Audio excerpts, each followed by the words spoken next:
सुबह मृगांका नमन को और दीवान को चाय के साथ उठाती है। नमन मृगांका को अपनी जेब से वो फोटो निकाल कर देता है और कहता है, ये गुलदान के नीचे दबी हुई मिली थी। इसी तरह की औरत का जिक्र किया था ना तृष्णा ने। मृगांका उसके हाथ से फोटो लेती है और गौर से देखने लगती है। वो फोटो में ठाकुर, उसकी बीवी, अम्मा और नीली साड़ी वाली को देखकर कहती है, ये तो फिर तुम्हारे खानदान में से ही कोई है। और फिर अपने आप से सवाल करते हुए कहती है, पर मैंने इसे कभी क्यों नहीं देखा। नमन भी थोड़ा हैरानी से कहता है, ना किसी से सुना है, ना कभी घर में इनकी फोटो ही देखी थी। कुछ तो है जो इस फोटो को ऐसे गुलदान के नीचे छुपाया था।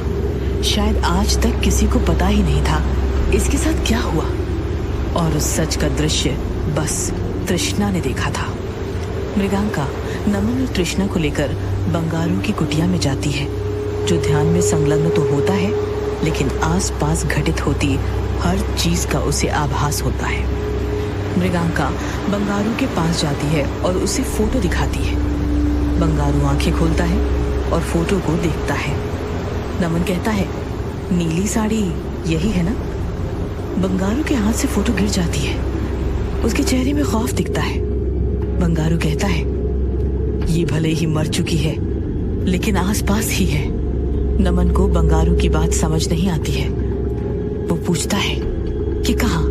तृष्णा के अंदर। तभी तृष्णा वहां आ जाती है और कहती है, नहीं, तुम्हारे घर में छोटे ठाकुर। ये सुनकर नमन के पैर से जमीन खिसक जाती है। नमन घबरा कर कहता है, मेरे घर में? कौन है ये औरत? बंगारू एक गंभीर स्वर में कहता है, ये नीली साड़ी वाली औरत जो इस तस्वीर में है, वो तेरी बुआ है। नमन बंगारू के पास जाकर बैठता है और कहता है कि ठीक से देखो और बोलो कि ये वही है क्या। बंगारू नमन की आंखों में अपनी अम्मा और बाप के लिए खौफ को पढ़ लेता है।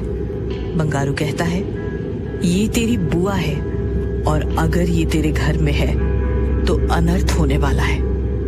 नमन फिर से फोटो को गौर से देखता है और पूछता है, ये कैसे बुआ हो सकती है? मैंने ना कभी इसके बारे में सुना, ना ही इसे कभी देखा। और ये फोटो देखकर तो मैं बता सकता हूँ कि ये दद्दा के मरने के बाद की है, तो ये उनकी मौत में क्यों नहीं थी? बंगारू जवाब देने के बजाय वहां से उठकर चला जाता है। नमन उसके पीछे पीछे सवालों का जवाब मांगने जाता है। तभी मृगांका 12 साल की तृष्णा को परेशान एक कोने में खड़े हुए देखती है, तो उसके पास जाकर परेशानी की वजह पूछती है। तृष्णा अपनी मृगांका मौसी को देखकर कहती है, मौसी, ये बुआ क्या होती है? मृगांका तृष्णा को समझाते हुए कहती है, नमन के बाबा, बड़े ठाकुर की बहन, वो रिश्ते से नमन की बुआ लगी। ये सब कहने के रिश्ते हैं बेटा। तृष्णा उससे फिर पूछती है, क्या मेरी भी कोई बुआ होगी?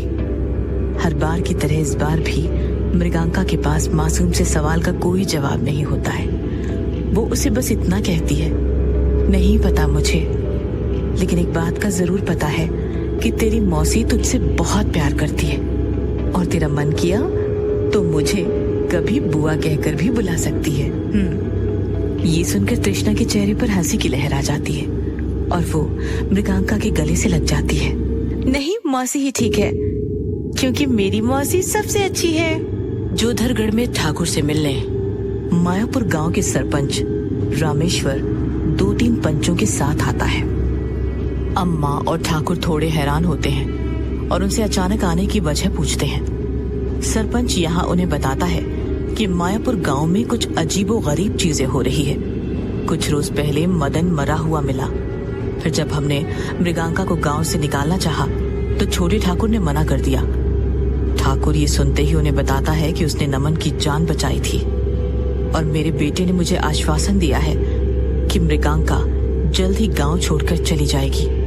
सरपंच हामी भरता है, लेकिन कुछ और भी है जो सरपंच ठाकुर से कहना चाहता है, और ये बात ठाकुर भांप लेता है। ठाकुर पूछता है, और क्या बात है सरपंच जी, खुलकर बोलिए। सरपंच अपने साथ आए लोगों की तरफ देखता है और ठाकुर के कान के थोड़े पास जाकर कहता है कि हवेली में भूत है। हवेली में ऊपर निशाला नाम की नौकरानी जो कमरे की सफाई कर रही होती है, अपनी शक्ति से इस बात को सुन लेती है। वो सफाई करते करते अम्मा का बिस्तर हवा में उठा देती है और उसे उल्टा कर देती है, लेकिन बिस्तर से कुछ नहीं गिरता। ये निशाला नाम की नौकरानी तो कुछ और है, कोई आत्मा, कोई डायन जो ठाकुर के घर में है, उसके और अम्मा के साथ 24 घंटे है। लेकिन क्या सरपंच इसी हवेली की बात कर रहा है? सरपंच की बात अम्मा और ठाकुर सुनकर एकदम से सकपका जाते हैं और इधर उधर देखकर ठाकुर से पूछते हैं, कहाँ पर है? क्योंकि उन दोनों को तो ये लग रहा होता है कि सरपंच जो धारगढ़ की हवेली की बात कर रहा है, लेकिन सरपंच इस हवेली की नहीं, मायापुर गांव वाली हवेली की बात कर रहा होता है। सरपंच बताता है कि हवेली की निगरानी के लिए जिन 3 लोगों को वहां पर लगाया गया था, वो वहां से भाग गए हैं। उन्होंने वहां आपकी बेटी सपना का भूत देखा है। हमें पहले उनकी बात पर यकीन नहीं आया, लेकिन कल रात हमने खुद आपकी हवेली के पास उसे महसूस किया है। कल रात हम भी मौत को छू कर आए हैं ठाकुर साहब। ठाकुर जो ये सुनकर डर तो जाता है, लेकिन थोड़ा उग्र होकर कहता है, कैसी बात कर रहे हैं आप सरपंच जी? बच्ची ने खुद फांसी लगाई थी और आप हमारी मृत बच्ची को एक भूत मान रहे हैं? अरे हैरानी होती है मुझे आपकी सोच पर। सरपंच फिर अम्मा की तरफ देखकर कहता है, अम्मा जी, जब से गांव में वो कोहराम हुआ, आपको भी पता है कि कोई भी तब से चैन से नहीं सोया है। हम चाहते हैं कि आप लोग मृत बच्ची के शुद्धिकरण के लिए पाठ कराएं। ठाकुर और अम्मा तो यहाँ हवेली डर से वापस नहीं जाना चाहते थे। ठाकुर बात को कुछ वक्त टालने को कहता है कि वो किसी पंडित से बात करेगा।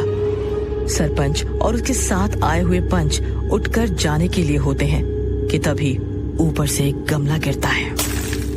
सब चौकन्ने होकर ऊपर देखते हैं, लेकिन उड़ते हुए कौओं के सिवा ऊपर कोई नहीं होता। निशाला रसोई में खाना बना रही होती है, लेकिन आज वो बाकी दिनों से कुछ अजीब, अशांत और अलग ही लग रही होती है। यहाँ जंगल में घने पेड़ों के बीच में बंगारू नमन की दी हुई तस्वीर के साथ खड़ा होता है। नमन अब थोड़ा गुस्से में कहता है, बोलते क्यों नहीं कि तुम कैसे जानते हो इसे? इस नीली साड़ी वाली से तुम्हारा क्या रिश्ता है?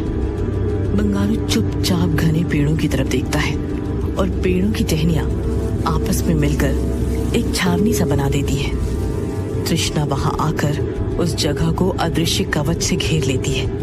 मृगांका जमीन में एक गोल घेरा बनाती है और नमन की तरफ देखकर बोलती है, जिस चीज की बात बंगारू करने के लिए इस जगह पर लेकर आया है, वो कोई छोटी नहीं होगी। इसीलिए पहले उसे हवाओं में घुलने से रोकना होगा और अब इस घेरे के बाहर कोई पैर नहीं रख सकता। दीवान सिंह सुनते ही घेरे के अंदर आ जाता है। नमन तृष्णा को देखता है और पूछता है, तुम? तृष्णा कहती है, मैं अंदर नहीं आ सकती क्योंकि मेरे साथ कुछ बाकी लोग आएंगे जो शायद इस क्रिया को पूरा भी ना होने दे। नमन को तृष्णा की चिंता होती है और वो उसके पास जाने को होता है। मृगांका को नमन की तृष्णा के लिए चिंता समझ आती है, लेकिन ये चिंता क्यों है ये वो समझ नहीं पाती। नमन जैसे ही घेरे से बाहर पैर रखने वाला होता है तो बंगारू उसे रोकता है और कहता है, खबरदार, ऐसी गलती भी मत करना वरना तृष्णा नहीं बचेगी। वो रूह इसे नहीं छोड़ेगी। घने जंगल में एक अजीब शांत सी लहर उठने लगती है। ऐसा लगता है जैसे गुम सी उदासी सब जगह फैल रही है। बंगारू जैसे ही अपने हाथ से काला धागा खोलकर ऊपर उछालता है तो वो धागा कौवे का रूप ले लेता है। ये देखकर नमन और दीवान एकदम डर जाते हैं, क्योंकि उन्होंने ऐसा कभी कुछ न देखा होता है न महसूस किया होता है। बंगारू कौवे को देखकर कुछ मंत्र पढ़ता है और नीली साड़ी वाली की फोटो को हवा में लटकाता है।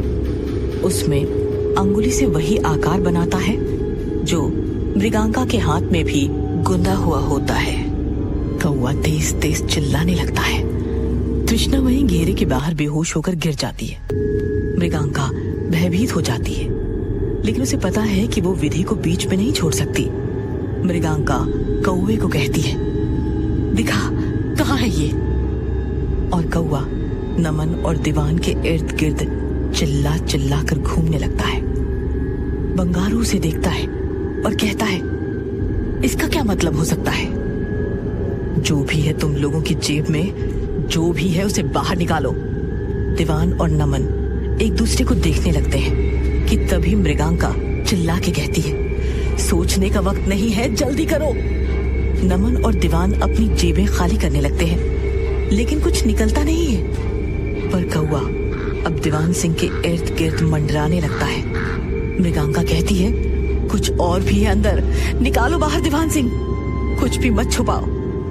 दीवान सिंह अपनी जेब से एक अंगूठी बाहर निकालता है और जैसे ही वो जमीन पर उसे फेंकता है, वो घिरनी की तरह बिना रुके घूमने लगती है। बंगारू और मृगांका एक दूसरे को भय में देखते हैं। मृगांका दीवान सिंह से पूछती है कि ये किसका है? नमन थोड़ा सा भौचक्का होकर दीवान को देखता है। दीवान थोड़ा सा झेप के कहता है कि निशाला का है। उसने मुझे कहा था शहर जाकर इसे बेच देना, शायद उसे पैसे की जरूरत है।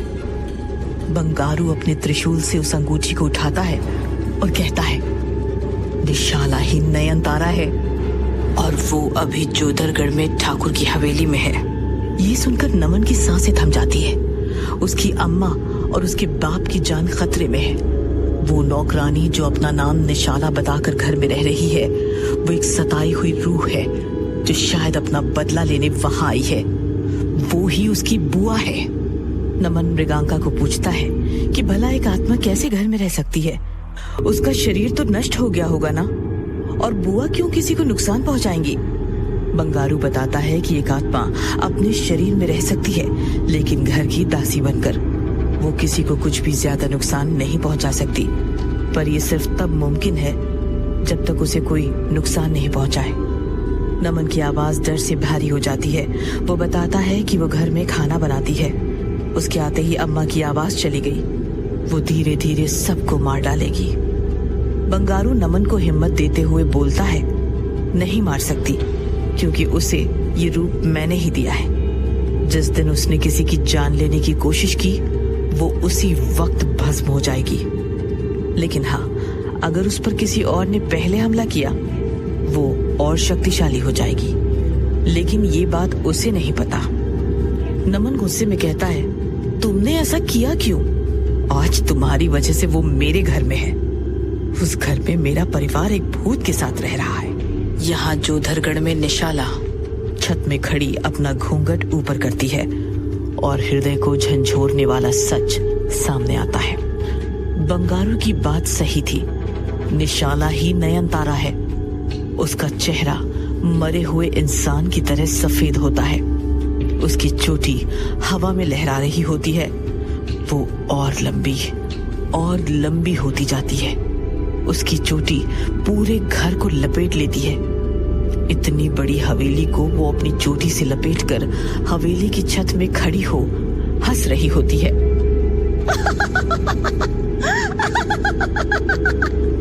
जैसे वो जानती है कि क्या होने वाला है, जैसे सबकी जाने उसके हाथ में है।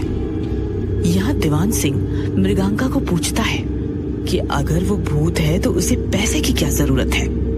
मृगांका हंसकर कहती है, आदमी की सबसे बड़ी कमजोरी औरत है। इस अंगूठी को वो बेचना नहीं चाहती है, बल्कि इससे तुझे वश में करना चाहती है। दीवान सिंह को याद आता है कि जंगल से जाते वक्त उसने ही लोमड़ियों को इशारे से जंगल में बुलाया था। उसको साफ साफ सब दिखने लगता है। वो डर जाता है और नमन को कहता है, छोटे ठाकुर, लोमड़ियां खुद नहीं आई थी, उन्हें भेजा गया था। मृगांका अंगूठी को अभिमंत्रित करती है और जैसे ही दीवान को देने वाली होती है, तृष्णा वहां हवा के वेग से आती है और घेरे में घुसने की कोशिश करती है। उसकी आवाज बदली हुई होती है। वो चिल्लाकर कहती है, मैं ये नहीं होने दूंगी। बंगारू, तू ऐसा नहीं होने दे सकता। भूल गया सब कुछ एहसान फरामोश? आज तू जिंदा है मेरी वजह से। ये सुनकर सब सन्न रह जाते हैं। तृष्णा के अंदर मौजूद आत्माएं उसे फिर काबू करने की कोशिश करती हैं। मृगांका मंत्र उच्चारण करना शुरू करती है। तृष्णा के हाथ में अंगूठी होती है। वो खुद से ही लड़ रही होती है। पेड़ों की डालों से बना शामियाना बिखरने लगता है। तृष्णा बंगारू का गला पकड़ लेती है। मृगांका उसे काबू में करने की कोशिश करती है, लेकिन उसे वो दूर फेंक देती है। तृष्णा एक तरफ से चिल्ला रही होती है और एक तरफ से सब तबाह करने में लगी होती है, लेकिन साफ था कि जो भी तृष्णा के अंदर है वो कोई आसपास की भटकी हुई रूह ही है जिसे बंगारू जानता है। नमन बंगारू को उठाता है और तृष्णा के हाथ से अंगूठी झटकाकर उसे देता है। बंगारू उसे अभिमंत्रित करता है और दीवान को वापस ये कहकर देता है कि नयनतारा को कुछ शक नहीं होना चाहिए। वो तुझसे पैसे मांगेगी, लेकिन तू कह देना कि रात हो गई थी, शहर नहीं जा पाया। उसे लगेगा कि तू उसके जाल में फंस रहा है। दीवान हाँ में सिर हिलाता है। यहाँ तृष्णा मृगांका को पेड़ की बेल से लटका देती है। वो अपनी रौंधी हुई आवाज में उसे कहती है, मैं मौसी हूँ तेरी, खुद पर किसी को हावी मत होने दे। क्या मृगांका की बात का तृष्णा पर कोई असर होगा? क्या तृष्णा पर काबू पाने वाली आत्मा अपने मकसद में सफल होगी? क्या नयनतारा ठाकुर के परिवार को खत्म कर देगी? जानने के लिए जुड़े रहिए काल भैरवी की इस रहस्यमयी कहानी के अगले भाग से, सिर्फ पॉकेट FM पर।